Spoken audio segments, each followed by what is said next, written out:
Oh, sure. Well, Jill, do you want to get your pictures? Mark, do you want to get your pictures? Oh, no, please do. Thanks. All right, everybody, thank you for coming. So delighted to see this nice turnout of folks who are here to listen to a great conversation about a fabulous new book. So Mark Daley, I'm just going to read who he is, and then the rest of it will be just chatter. So Mark is a social activist, an entrepreneur, and a foster turned adoptive father. Daley has over 2 decades of experience in message development, communication strategy, and public policy, including as a communications director and spokesperson for then Senator Hillary Clinton during the 2008 presidential campaign. He's worked with more than 30 members of Congress, numerous governors, other elected officials. He's founder of One Iowa, the state's largest LGBTQ equality organization, awesome, and thefosterparent.com, a national platform to connect interested families with foster organizations. So I'm so glad you're here. So I got to read, Mark sent me an early copy of this a few months ago, and I said, oh, I need to be in an airplane before I can read it, because that's the only time I actually read things for joy. And so I didn't get around to getting on an airplane until the end of January, and I spent the whole time on the plane reading this book. And then I got off the plane and I got into a taxi and I read the book. And then I got to my hotel and I went into a little cafe and I read the book. And then it was about 1:30 in the morning and the tears were streaming down my eyes. I closed the book. So I hope that you read the book, because it obviously had an impact. Why did it have an impact? Because Mark conveys this intensely intimate experience of foster care from one perspective. We have a number of very beautiful books on the market written by former foster youth about their experience in care. I want all of you to read them all because they're so profound. And our librarian, our new librarian, Anne, has put together for all of us a book list of materials that are a whole variety of materials, including some memoirs from former foster youth. So you're going to get the book list here. We have a number of those books. We have a couple of books about the child welfare professional perspective. There's a great book by Mark Parent called Turning Stones. There's another book that's called The Impossible Imperative that are focused on the social worker's perspective. But there aren't very many books that focus on the foster parent's perspective. And everybody's competing to figure out, not competing, everybody's in this mosh pit of crazed chaos when they're connected to the child welfare system. And so Mark takes us on his journey with his partner through the system. So what we're going to do today is I'm going to just ask Mark a few questions. I have a long list of questions, but I won't ask them all because you can engage too. But I'm going to just start with a few questions for Mark about the book and about his experience caring for these beautiful, gorgeous, marvelous children. And then I'll stop. And if you have a question, you can ask. And if you don't, then as I said, I have one. So, all right. So Mark, you and your husband are gay. You decided that you wanted to start a family. Can you just walk us through some of the issues that raises for gay parents who want to start a family and you have more limited choices? So tell us a little bit about your decision-making. Why did you land on foster to adopting? And did you face any barriers in California in that regard? Well, thank you, Jill. Thank you all so much for being here. I so appreciate it. I hope you're getting credit too. I don't know if that works, but biology wasn't on our side clearly. So we had to figure out what we wanted to do. There's really 3 options, right? It's private adoption, surrogacy, or fostering with the hope of adoption. We didn't really want to do private adoption. We had a friend that had done that. She waited for 2+ years and mom changed her mind at the last minute. And it was like, we were excited. We were newlyweds. We never thought we could get married in the first place. All of a sudden that was legal. We got married a few months later, and then we wanted to start a family. We started down the surrogacy road. And so we had gone in, we had met with a surrogacy agency, a couple of them actually, but one of them we met with right before Christmas, and they were lovely. And they said to us, they're like, We have 2 surrogates lined up right now with other families on the list in front of you, but we think they're gonna like you, so we'll like bump you up the list. They're like, but get back to us after the holidays and we'll decide, you know. So we left there like, we're doing this. And then we went to North Carolina for a wedding over New Year's. And we had breakfast while we were there with a friend of mine who had aged out of foster care. And she's sort of like the dream of every social worker. You know, she was just school in life. She was, you know, now has a master's degree, but she was at the time working on her undergraduate degree. She was just, you know, doing awesome stuff. And she said in the conversation, she's like, you know, I grew up without my mother. And while I had these wonderful maternal figures in my life, they always had biological children who came before me. And so I always felt like I came second in everyone's eyes. And so, you know, it stuck with me. And we got in the car, and as soon as we got in the car, my husband turned to me and goes, maybe we should foster first. And it stuck with him too, because the realization that like, our child is going to be raised without a mother. I mean, clearly they'll have one, but she won't be in their life in that sense, whichever way we do this. And then second of all, it's like, if we did surrogacy first and then foster, then we didn't want that child to feel like they came second, right? And I have 3 cousins who entered my family through foster care, so it was important to me to do this at some point. I just felt kind of compelled to it. Lovely, thank you. So you work with a private nonprofit foster family agency, Yes, I think Children's Bureau Children's or Bureau, Children's yep. Bureau. And you had to go through a training. And so, we all know that there is a dramatic overrepresentation of children of color in the child welfare system in every state of the country, including California. So can you tell us a little bit about whether or not you felt like the training you received relating to cultural responsiveness, relating to the fact that the children who came into your care might be children of color and be of a different race or ethnicity than you? Tell us a little bit about that experience. Was it a training that was meaningful? Do you think that they covered the topic in a way that you would have been able to respond to that thoughtfully? that's a great question. I think they covered trauma really well.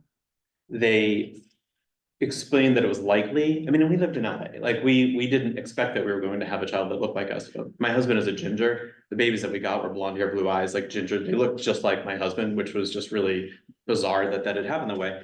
So we kind of expect that we weren't going to get, you know, kids that obviously look like my husband in that sense.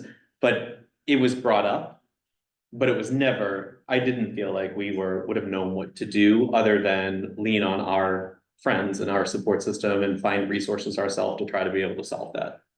So we're probably gonna have a few moments in our conversation today where we're gonna highlight moments like that. Yeah. Where, oops. So big moment, big meaningful moments where child welfare agencies or staff or bureaucracy Yeah. didn't carry the ball the way they should have. I will say it's interesting, like if you, to give them in some way the benefit of the doubt, in some ways, like by the state, it's like you need to give 32 or 48 hours or something like that of training.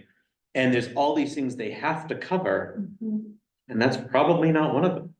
So it's like, should we have had more? Absolutely. But it, you know, so I'm saying this to you all because you all hopefully will be the next leaders in charge of this. Do it, like change it, because it needs to be, you know, and I gladly would have signed up for that, you know. Good. Yeah, they just came from a policy class, so you just heard there's a law that needs to change. So when the children were initially placed with you, as I recall reading it, it was a rather abrupt experience. If I recall, you got a phone call and you had children in your home a few hours later. And there are a lot of times in the book where you describe as a caregiver having to sort of drop everything and be somewhere, or something's supposed to happen, it doesn't happen, but then it's supposed to happen the next day.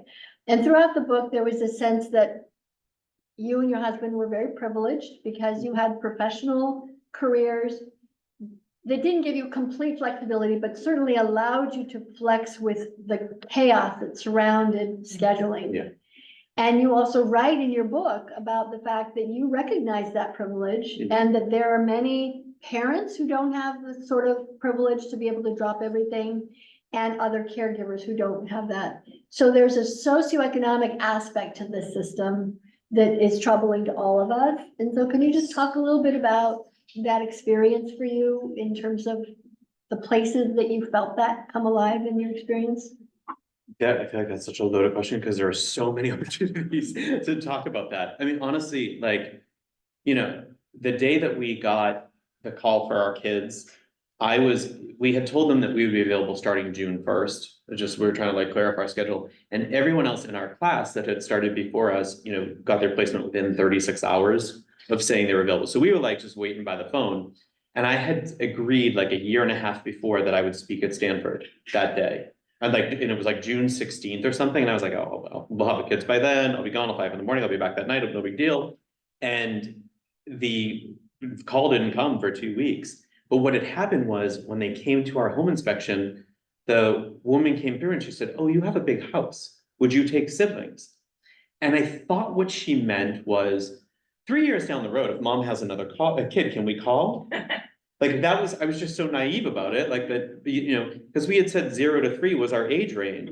But like, so people have kids within the same window of time, like it just seemed like it takes 10 months, you know, to make a kid, like how long is, so it didn't seem mathematically possible, but then I guess I'm really bad at math, but so turns out that happens all the time. So they were waiting because they knew a call would come. And sure enough, it did. So we ended up with a 3-month-old and a 13-month-old brothers who were ready and available. But it is, you know, to your point, it's like, you know, the kids show up, we get a call at 1 o'clock, I'm in meetings, I finally get out of the meetings, I get a cell signal and realize the call came in and we accept them. 3 or 4 hours later, they're at our front door, and then I'm flying home from Stanford. They're already at the house with my husband. I mean, our house is now full of gifts that people have just dropped off. There's a high chair in the kitchen that wasn't there the morning before, like, or when I left that morning, and it's filthy, by the way. Like, it was hysterical, but like to that point, we had this community of support that showed up en masse with all of this stuff for us, anything we could possibly need. You know, when you're having a baby from the hospital, you come home and there's, you know that what size diapers to buy. You know, you think about that when you're having a baby in foster care, you have no idea. Is it going to be sippy cups or bottles? Is it, you know, what do we need to have? So you just wait. And then it's a mad dash, but luckily we had this village around us that was able to do that. But there were so many times throughout it where it was so abundantly clear to me, like sitting in the waiting room at the courthouse was one of the biggest things. Be there by 8:30. Okay, so we're there by 8:30 and we'll call you when we call you. You've just paid $6 in cash to park. It's not really that convenient to a bus line or a subway or anything like that. You know, you're sitting there, and for us, you know, I mean, I'm work for myself. My husband is an actor and a meditation coach. He's got a ton of flexibility in his schedule, right? So it's like you kind of, we can be there. But these other families, imagine you just got a job 2 weeks ago to try to get your kid back, and you're now forced to tell your boss, hey, I gotta take the day off to try to go get my kids back. How does that make you feel? How does it make you look? Like I mean, there's so much, it was so frustrating to me that the system was so set up for the professionals who work in that environment and not the families who are struggling. I mean, and as a foster parent, like, whatever, well, you know, we definitely felt taken for granted at many times throughout the book and throughout our experience, but it's a lot different for us because to Jill's point, like, you know, we had 2 cars. We could easily go drive somewhere if we needed to be there, you know? You mentioned the court, let's talk about that. It's the Edelman Courthouse, isn't that what it's called? So the Edelman Courthouse, have any of you been to the Edelman Courthouse in Los Angeles? And so it's considered to be a model for being a child-friendly courthouse, a quote-unquote child-friendly courthouse. Because they have little chairs. Because they have little chairs. Because when you walk in, there are some paintings, I believe, on the wall that children from Los Angeles County have painted. And because there is a room, or there might be some rooms, I don't want to mischaracterize, for some kids under some circumstances to go and watch TV or to color while adults do what adults do. How child-friendly did you think that place was? How parent-friendly did you think that place was? Tell us about court. I mean, so there's people, you know, you're sitting in there and there's like one table over here that has like balloons set up, and it's like they're clearly there for an adoption, right? And then you've got little kids running around, you know, crying or seeing their parents for the first time in months. Like there's so much going on and so much emotion and everything in there that, you know, and I literally, like, I didn't know how long I was gonna be there. I bought a computer and I'm just sitting there like sending emails. I've got my hotspot going, like I'm just exerting my privilege, right? Like, I mean, that's literally what I'm doing in there. what drove me crazy, and I actually didn't even put this in the book, but it was I'm gonna ruin the book for you today too, but I still hope you'll buy it and enjoy it. It is a fun read. But we ended up fostering these two little boys. They ended up reunifying with their birth parents. And then we waited a while because we knew that they were gonna come back into the system. But about a little over a year, we found out about 3 kids who were post reunification services, and they were looking for a permanent home. And we ended up saying yes to them. And then they moved in with us and we adopted them. But while we were in that process, about 10 months after they moved in, we got a call that the boys were back in care with their now younger sister. Would we take the 3 of them as well? So that would have given us 6 kids. We ultimately said no in what was honestly the hardest moment of my life. But and you can read all about it. But what you can't read about is when they were doing the reunification services, or when they were doing the termination of parental rights, which by the way, changed that title when you get to run this stuff, because no one should have rights over anybody else. Termination of parental responsibilities is much better. But we show up one day and the attorney comes out and he says, they're gonna have a continuance. And I said, why? I was like, it's just the termination of parental rights, and it's been on the books, they've been with us long enough, like what's going on? And he said, they can't find, these 4 documents or 5 documents. So I'm like, okay, well, what are they? So he tells me, and then he leaves the room, and I send him an email with 4 of them in there. And I'm like, what was the 5th one again? And he comes walking out and says, hey, I just got your email, but they've already done the continuance. So in California, it's $20,000 per child per month, according to Casey at the time that they were doing this. So that means the 3-month continuance for my 3 kids cost taxpayers $180,000 because they couldn't find paperwork. So that's really how I feel about the Edelman courthouse. That needs so much work. Drives me nuts. Oh my, so in your book, you talked about working with different service providers, and let's just focus on social workers for a minute. You had a county social worker from Los Angeles County, biggest child welfare system on the globe. So you can imagine it's kind of there's good and there's not as good. You had a foster family agency social worker, or 2, maybe. So they want to be the very best social worker they could possibly be. So what do they need to know about what not to do? What did your terrible social worker do that you need to make sure they know? Don't ever do that. And then give us a few hints of the things that your great social workers did so that they know what they can aspire to. I think that even the terrible social worker, I would give her the benefit of the doubt in saying that her heart was in the right place. I just don't think she was good at her job, right? The other ones were phenomenal. And by phenomenal, I mean, they were professional, right? There was one in particular who we had at the end who had been assigned to our kids that we adopted from the beginning of their case. And, she moved them out of the county because she wanted to keep them together, and she couldn't find a home in LA that could house 3 children. So she moved them far away that she was driving 3 hours each way. And that's without traffic. Like I did it in 5 hours one day to that house with traffic. So she was killing herself to make sure these kids still had each other. And I mean, I wish we had more homes close by. I wish all of that would have been different for them, but she did whatever it took. And I think that's really what matters in this dynamic. I think as far as like the treatment of the social worker, of the foster parents on that, we were able to, be at beck and calls and that sort of stuff, but a lot of people can't. And we'd have more people willing to do it if they had more supports. I think, I say this early on in the book, and I mean it, is like, I wanted to know everything that was up with the parents, right? But part of that was because I wanted to know if maybe the kids had an issue that I could address somehow. Like, could I get them in front of an expert or whatever? Because they were like, well, they get Medi-Cal and they have access to these experts. And I'm like, well, what if they don't have the service? And they're like, well, then you can't get it. I was like, watch me. But it was like that whole, that was my dynamic and my attitude. I know that sounds, but you know what I mean? Like, we would have just paid out of pocket. We would have found the expert if they needed it. But we weren't being told what had possibly happened to them or what was the situation. That being said, we shouldn't really know. It's like, just because we're taking care of someone's kids doesn't mean we get like ringside seats to their life and their trauma, right? I think it's as it affects the kid, we should know. Were they exposed, or are there things we could be doing to help them heal that we could be better prepared for? I think that would be the good stuff that would be really helpful from a foster parent standpoint. It's just, but I think if you can lay the groundwork for us on what is to be expected, like, this is what I'm going to tell you, and this is what I'm not going to tell you.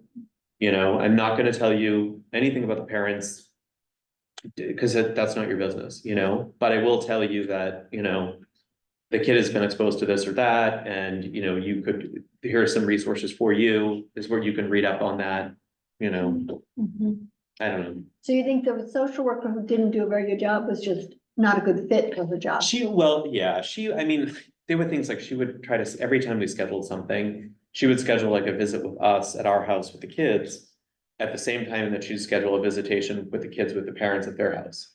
And it's like, we've said 3 times you can't do it that way. Or like, it was just like things like that, or like, there was one day where she called me at 4 o'clock on a Thursday and said, I'll be there tomorrow at 10, after she had blown off the meeting we scheduled the week before. She just no-showed. And I was like, well, you'll be the only one here. She's like, what? I'm like, well, Jason's out of town, and you know, I'm at work, like, I don't, what do you do, you know? She's like, well, it's the last day of the month, I have to be there. So I rearranged my schedule and I was there, you know, because I could, but you wouldn't, you know, a lot of people can't. It's not, I mean, I think about that, even the people who worked for me at the time, like, they couldn't have done that. I mean, I would have let them, but I would have been annoyed. Interesting.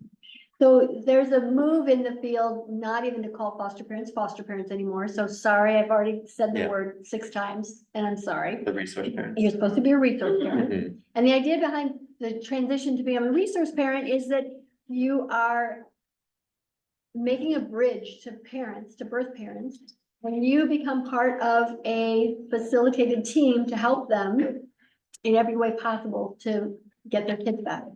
And it seemed like in the book, you and your husband did a lot to connect with these birth parents. You had them to your home, you met with them and chatted with them. There wasn't the wall that there used to be between caregivers and birth parents where they never would see one another. Tell us a little bit about that experience of working with birth parents and the complicated emotions that brings about. It was interesting. So I will say, I do want to cover, we didn't have them at our house. We had the grandmother came to our house once, but we monitored all the visits. We drove to, you know, to their rehab facilities and did their visits there, did wherever, you know, when they took place. I think the hardest part, again, like, we went in this with this idea that we were going to grow our family, right? And so we were told from the start, reunification, 55% of kids in California reunify. And we heard them, but we had baby fever too. Like, you know, we wanted to leave the training session with a baby, right? And so hearing them and actually processing that are 2 different things.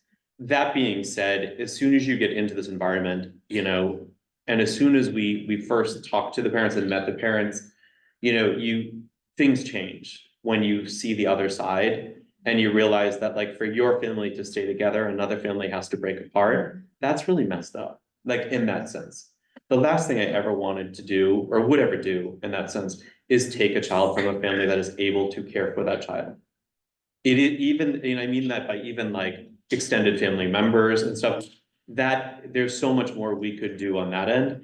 But as you're going through this process, you know, you get to, you be around them, and there's times where, like, you know, the moms seem to be doing well. Like, she called one day and she had entered a rehab facility, and it was like the most clear I'd ever heard her sound, you know. And my husband actually has been sober for 20+ years, and he, you know, teaches meditation. I mean, I'm a hot mess, like, anxiety person, and he teaches meditation. We are like yin and yang on this, right?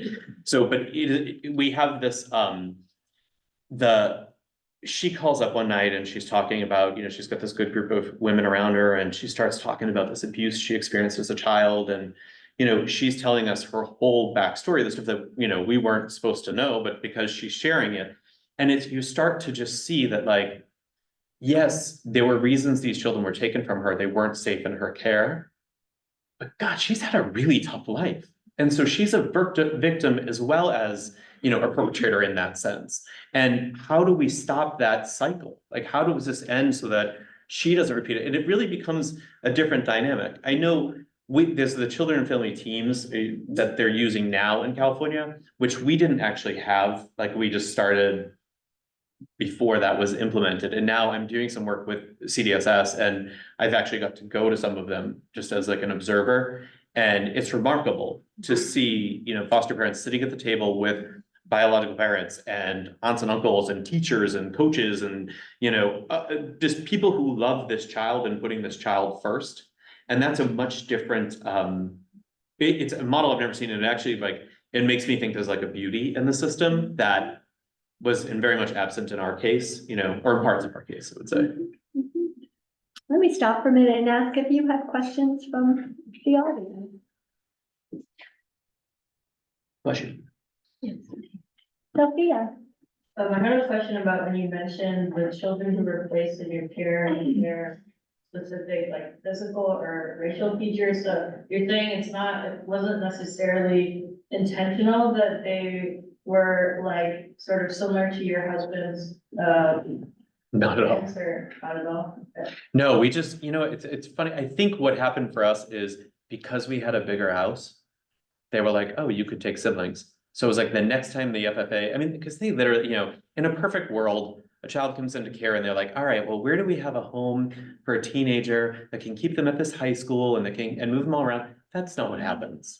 They're just like robo-dialing the different agencies saying, hey, we got this, what do you have? What do you have? I mean, it's literally like an auction. I mean, it sounds terrible to say that, but I've been with, in fact, when we got matched with the kids that we adopted, we were sitting in the room while the social worker that was with us when we went to meet with DCFS, she got a phone call. She was like the matcher for the agency. And she got a phone call about a kid that had been played, who was a safe surrender, and meaning like, you know, left at the fire station or something, right?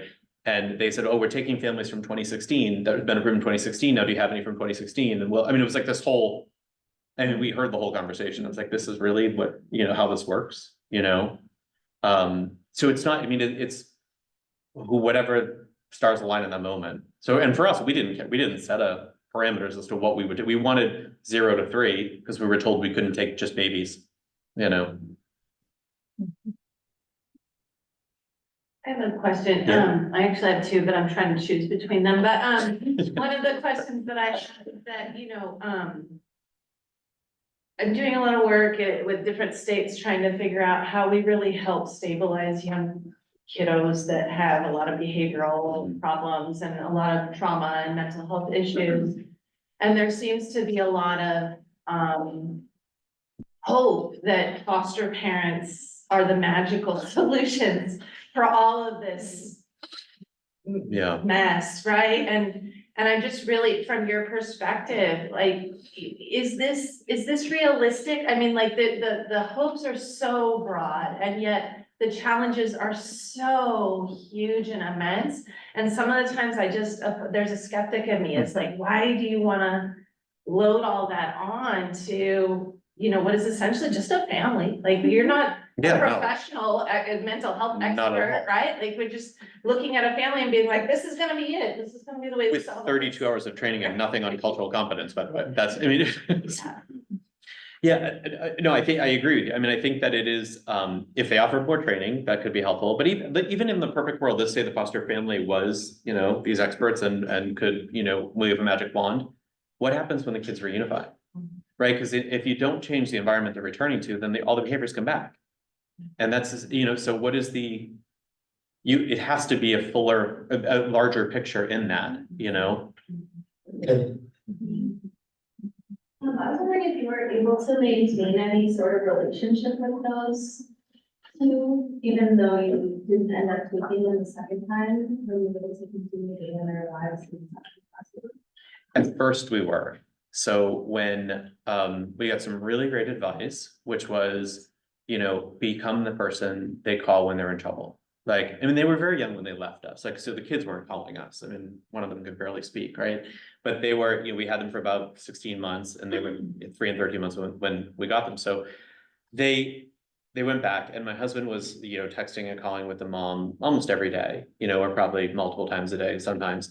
And about a month or so after they reunified, the older child was sick. And it was Thanksgiving Day, he was sick, and so she was texting back and forth with my husband, and she told us she took him to the doctor, and he said, oh, well, what did they say? And she said, oh, he gave us a prescription, but I can't afford to fill it. And I was like, that's not true. Like, they're on Medi-Cal. The only thing we ever paid for their health insurance was to park at the pediatrician's office. Like, you don't pay for anything in that. So it's like, she's not telling the truth. So the next day, we're checking in, the baby, how's he feeling? Not feeling very well. Like, well, why don't we come get you and we'll take you to Children's? Like, and she said, okay, her husband was at work. He had the car. And so we picked him up, took him to the hospital and, took him and got the prescriptions filled. And while they were there, like, we had the 3 kids with us. It was this really awkward moment too, where like, I was holding the younger boy, she had the baby girl, and my husband had the sick child, the older one. And as soon as they called his name, my husband got up to walk into the doctor's office and she stayed. And I was like, oh, Amber is what I call her in the book. I was like, Amber, you should probably go. And she was like, right. Like, it was like the roles had changed and she didn't realize it too. And then, so I took the youngest and I went to the boy, and I went to the grocery store with him and I bought them some food because I knew that they had nothing at the house. And so we got back, we picked them up, we brought them home, we brought in the groceries, they went to bed, we left. And then the grandmother the father's mother was lovely and really helpful. And she had been calling and texting throughout this whole process. And she said, I'm gonna come down in the morning.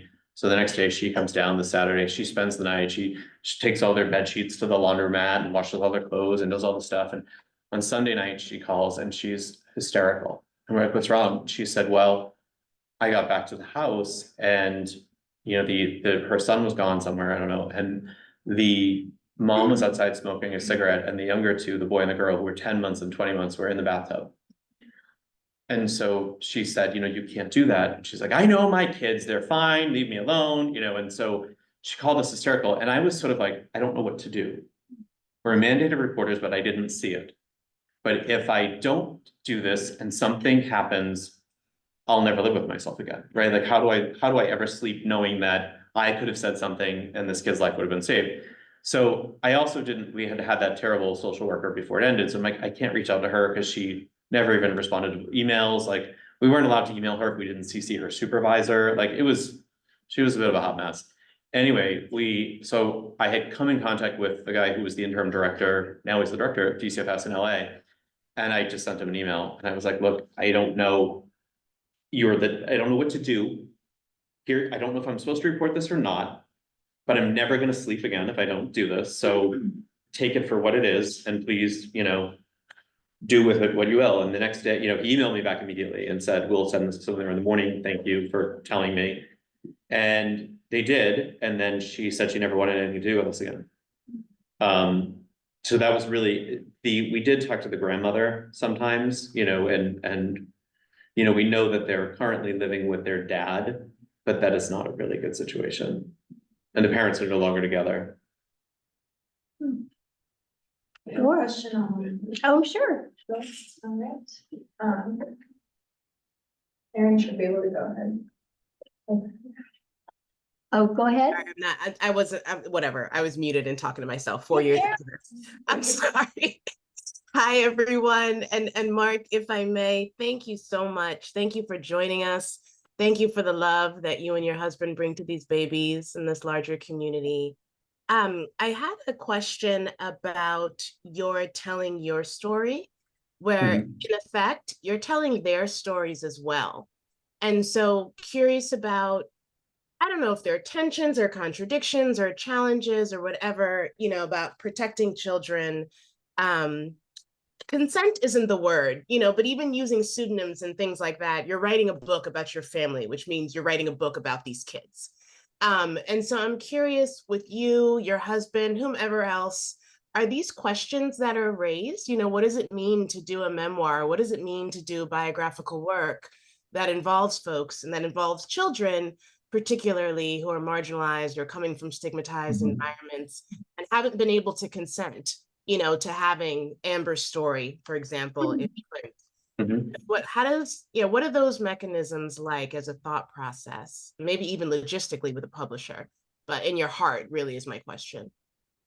Yeah, no, I think that's a good question. I mean, honestly, when we talked about doing this, it was, what it really came down to is first, and obviously all the names and locations and anything personally identifiable is all completely scrubbed. And, Simon and Schuster's lawyers went to town making sure that none of that is something that's trackable, right? Sure. The part of it, like where we landed in our like ethical conscious decision here was that these are stories that need to be told. And so let's do it because it, it's like governors don't get reelected because of outcomes for what happens to kids and child welfare, but frankly, they should. I mean, so if this can help people to think about that when they go into voting boxes, like that's what I want to see, you know? I don't know. I mean, you're right. I mean, it is their story too in that sense, but it also keep in mind too, it's also all of these people's stories from my perspective. Even like the first time Jason, my husband, read it, he was like, what? It's just like, that's how you saw that? Like, it was just a different in certain things, you know what I mean? Like certain scenes where we just see things differently, you know? Thank you so much. Wendy, did you want to ask your Yeah. second question? So there's a lot of attention right now on bias against fathers, and so I wonder if you made any observations about biases about any dads, either the dads, the biological dads, you guys as dads, but like what was your observations around how the system is interacting and working with dads? You know, it's interesting. I don't really know as far as like, I mean, the boys in this case went back to their dad, which truthfully was probably in many ways a better place for them to be than with their mom on that. But I don't think it's a great situation regardless. As far as, my husband and I were concerned, like truthfully, they roll out the red carpet for you when you're a gay couple in LA. Like we can't have children on our own. So you're not there because, there's no such thing as an unplanned pregnancy in our world, right? So when you make this decision to show up, they're like, great. Here comes, people that are gonna do this and that have thought about it, they've talked about it, they're ready to go. And, but that's LA. I mean, there's still, I think, a dozen plus states where you can proactively discriminate against LGBT couples that come into this. So there's another policy for you guys. But I do think, there might be a bias in that we didn't experience it. That being said, I'm sure it exists. I mean, one of the things that just was brought to my attention too is like women in jail, almost 80% of them are moms. And that the women, the incarceration rate for men has dropped 9% from 2008 to 2018, but it's actually increased 15% for women. So it's like, to me, child welfare is the backstop for every challenge faced by our society. Whether it's fentanyl or opioids, or whether it's mass incarceration, where do those kids end up? Again, it speaks to governors should be reelected by the outcomes of what happens to kids in their care. So you do a lot of messaging with FFA, other foster agencies, to help them recruit new caregivers, new resource parents. What message do all of us would-be foster parents need to hear? What is the effective message that you think can get through to the population so that we don't have this sort of auction-like phenomenon, right? Yeah. So instead, we have thoughtful social workers who look at a list and say, oh, Johnny just came into care and here's 12 people to choose from who all would be exceptional caregivers and who will meet different aspects of Johnny's needs and identities. We don't have anything that looks like that right now, anywhere in the United States. Any ideas about how we might inch along in that direction? Yeah, so I typically do this with a slide, but I will do this without, so bear with me on this, but there's really 4 types of what I consider the 4 buckets or, market segments of foster parents.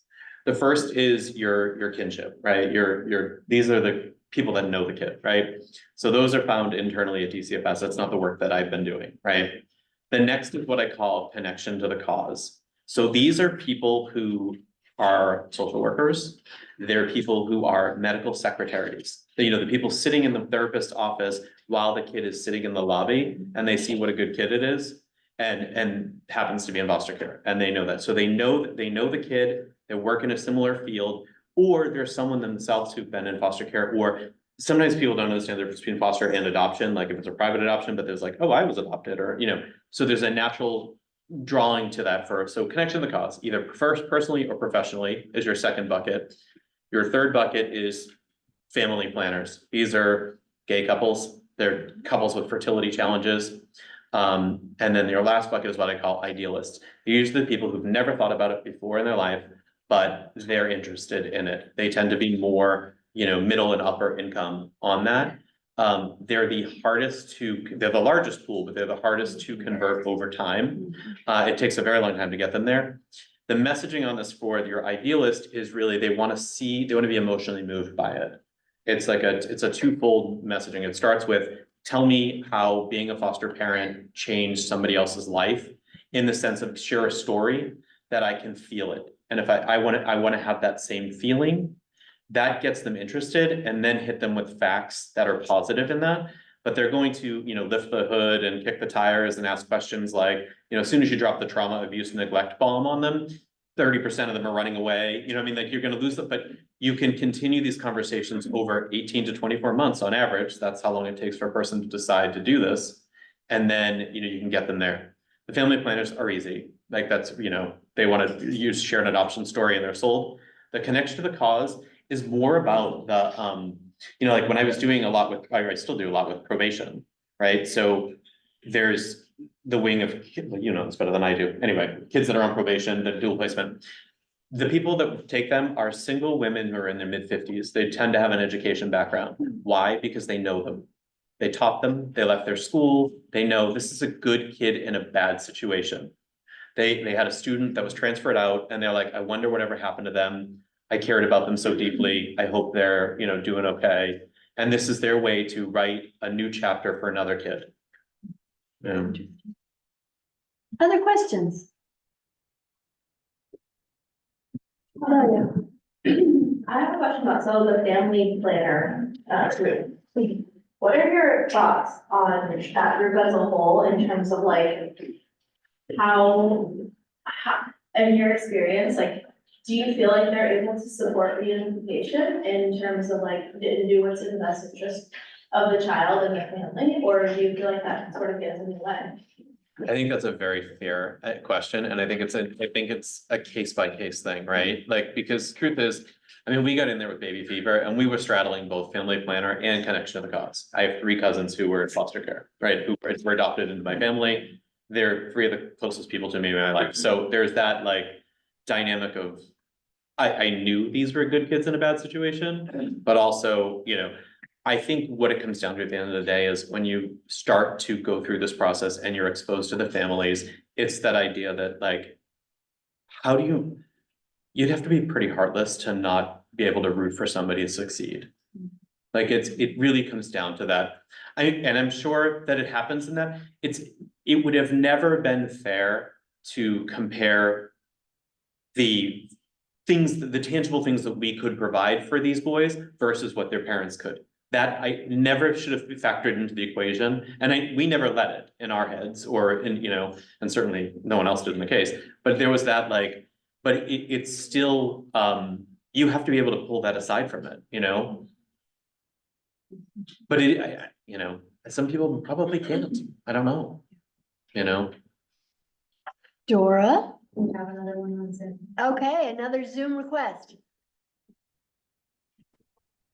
Hi, can you hear me? Yes.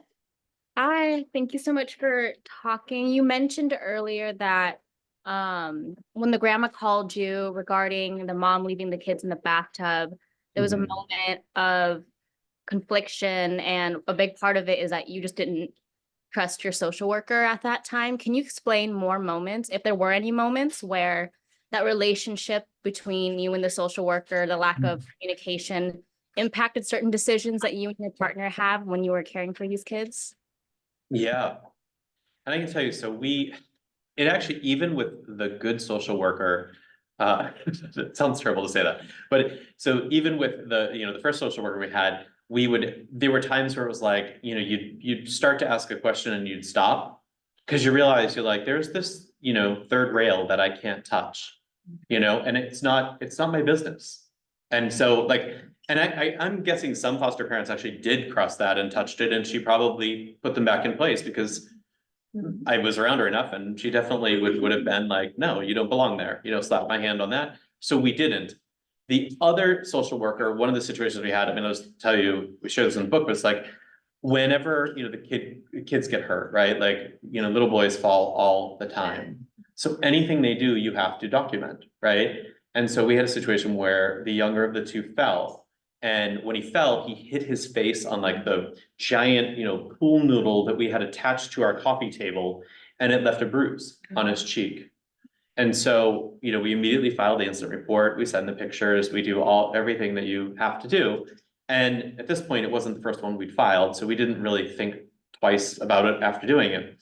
And so, few days go by and they have a visit with the parents, and she sends the picture that we sent back to us. The social worker sent the picture back to us and said, the mom took this picture, which by the way is my living room, with, and is alleging that you hurt the child because there's this bruise. And I'm like, well, of course when your integrity is in question, like, how do you prove you're a good parent, right? And this is a moment like, in life, but in the book and in my, where I'm like, holy shit, how do these people do this? Like if somebody shows up at your door and says, hey, we heard you beat your kids, and by the way, we have the authority to take your kid. God, that was like, for me, it was like, rip your gut out, right? Like, of course we didn't do anything. This kid fell. He's, 2 years old. That's what they do, So you're, so we're going through this whole moment, and, we of course send her back this email and CC the supervisor and, Children's Bureau and everybody, our FFA, everyone that was already on the previous email, like, as you may recall, that picture we sent you 3 days ago, or, about this whole thing, and it never came up again. And then fast forward, when the boys were unified, we had gone to visit them a few days after they were unified, and the grandmother had talked to Jason, my husband, and said, I was like, did you bring up the whole thing about the investigation? Because it's gonna be awkward that, she alleged that she made this allegation against us. Like, it's gonna be awkward to see her. And Jason said, yeah. He said, but the weird thing is, the social worker had actually sent it to her saying that we had said she did it. So, you can imagine our reaction. Not a very good social worker. That was hard. Heartbreaking. Yes. On that note about the stressors of like, Yeah. I heard from workers who work with resource parents that the like repeated allegations of abuse and the repeated investigations into the resource parent home was like a big reason that a lot of resource parents quit and left and said, we can't do this anymore. And I don't know if you have any experience of or like, about in the communities that you're in, like, what are those kinds of stressors that burn people out or convince them that like we can't do it anymore? I've heard, so I've had, this is like the game of telephone on this, but I have like friends who've done this, where they're like teachers and they're licensed. So any investigation, they can't work anymore. Like, so it becomes that sort of like, that's huge. And you want someone who's a teacher doing this, like of all the people that, you know what I mean? So it's like, there has to be a better way to do this. And sometimes it seems like the stories that come out, sometimes like teenagers, they don't get their way on something and they make up stuff, My daughter is now 11, and like the stuff that comes out of her mouth sometimes, I'm like, what, how did that happen? Like, it's, you know what I mean? Like, it's, but not that she's not alleging anything, but it's, you know what I mean? There's that, like, there's, you just don't know.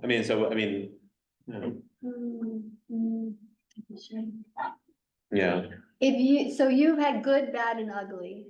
If you were czar for the day, what would be a couple of changes you would make to the system to make it more child-centered and family-friendly?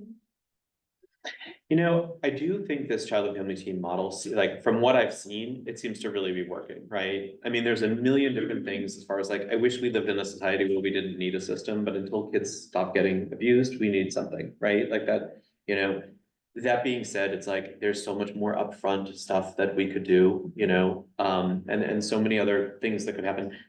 When I started to do this book, it was initially going to be like I'm gonna talk about all the policy that needs to be done. And then I realized I don't know anything about the policy that needs to be done. So it's like that, but I was like, but what I can do is tell a story. And hopefully that story will open a lot of people's minds to what's going on in every single community. You know, it's like, even we talk about kids that are exposed to drugs and, you know, they find, I mean, babies finding fentanyl in homes right now and dying because they touched it. I mean, things like that are happening, you know, and parents who, you know, are being investigated because they smoked pot. Well, how different is that than, you know, mommy juice sitting by the pool with her kids? Like, it's, you know, it's like there's a double standard in that. And there's so many other things that we could be focusing on, you know, we need to level the playing field on that. And ultimately, you know, I think it really comes down to like, what can we do to prevent kids from going in the first place? Because just kid entering foster care, I mean, no one signs up for that. You know. Yeah. My question was about, how did the family, the birth family of children that you dealt with deal with you being gay? Like, I know the LA and the city was Yeah. with it, but like, what about? So we really lucked out in that the mom's brother was gay. And so she was just very, you know, very supportive. And I mean, it's one of those things where it's like, I have this,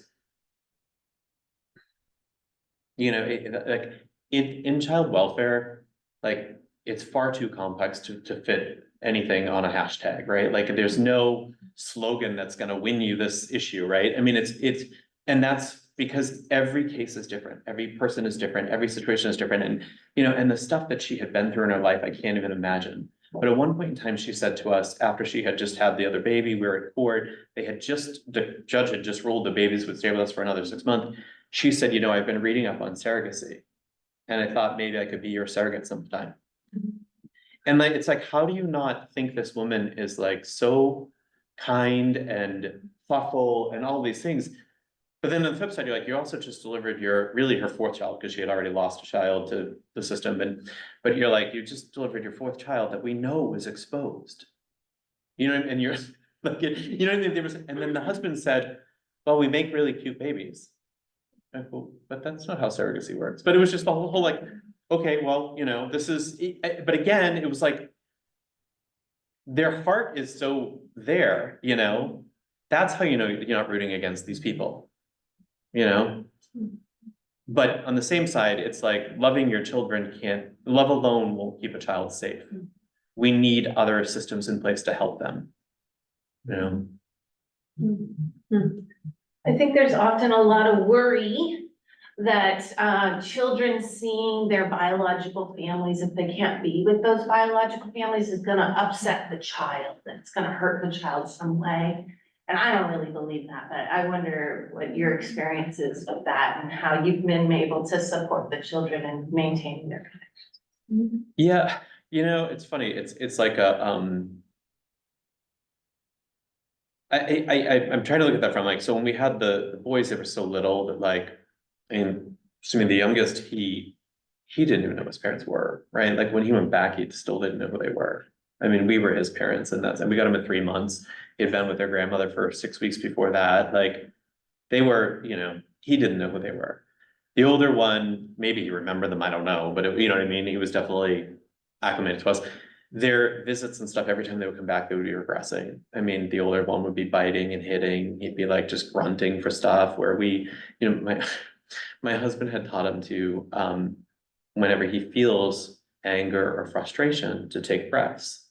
And so he would literally at 2 years old, just like throw himself on the kitchen floor when he was angry, like, you know, about something, and just start like panting and taking these super deep breaths. It was absolutely adorable, but it was also hysterical because I'm sitting here, I'm like, I was 40 years old, and I'm like, I can't feel my emotion and name it the way that this kid can at 2 years old. Like, this is genius. Like, I don't know how he did this. And then of course, you know, 6 weeks later, he comes home from a visit and he's just, you know, biting us. And it's just this totally different, you see the regression. With my children that, you know, the ones that I've adopted, you know, we don't have as much contact with their parents just by nature of their situation, which I don't really get into just because of that's, you know, that is a story that can be tracked back to them, you know? And it's, you know, so, but you know, there are triggering moments, like if there's a phone call, sometimes it triggers behavior or, you know, stuff. And you just roll with it? Yeah, we do. Yeah.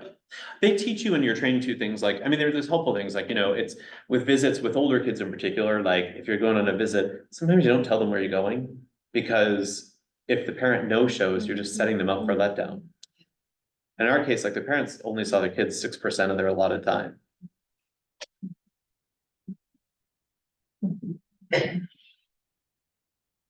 Christine? Thank you for being here today. I was thinking about the training that you talked about as well as the buckets, right? Yeah, And we can't train how to care. right. I wish we could. And so we think about what resource families have to do, it's like it's also, the possibility of what we ask social workers to do, but for different reasons. It's like we ask them to care with your whole heart, so Mhm. that every child is safe and cared for, and that you're ready at a moment's notice for things to change completely and for a child to be unified. I just wonder if you could talk about kind of the emotional part of that, if you're comfortable sharing Yeah. either for yourself or maybe what you observe, what is or isn't talked about in the training. Like, how do we prepare? It's funny, I was in DC last week and someone asked a very similar question. And but it was like, it's not one that I've ever would have thought would have come up. So to have it twice in a week is really impressive. I think, when you're in this situation and you're with a child that obviously needs that, especially, these babies that are that young, not that, I mean, every child needs it, but kids that are that little need it the most, right? And so like in our case, we just made the decision. We're like, look, you don't have a choice. You have to go into this with your whole heart because they need your whole heart. And you're gonna have to deal with a broken heart if they leave, but you're a grown up and you can. Where for them, this is what they need and this is your job. This is what you signed up for. I've had friends tell me though, like I had a friend who was going through an adoption, a private adoption that was delayed out for, whatever circumstances, but he said, one day he realized a month had gone by and he hadn't told his daughter he loved her. And then it hit him and it broke his heart even more. He was like, oh my God, I didn't even realize that was the, my poor kids don't get down the stairs without me saying that, Last question, anybody? Well, thank you for sharing your very, very intimate family story. Thank you. Thank you for bringing 3 beautiful children into your home and making a family. Thank you for caring about the original family and those beautiful kids and those birth parents. And we hope that they do okay. Me too. Thank you. And thanks for being here, everybody. Thank you all so much. I do want to point out though, by the way, while I was writing this, within arm's reach for 2 years was The Impossible Imperative here. Jill's book was sitting right there. And then just when I got to meet her, I was like, fangirling on her here because it was amazing. It was such an incredible resource and thank you so much. Please go to Amazon.com or your local bookshop and pick up a copy of Safe if you're interested. Okay, thanks so much.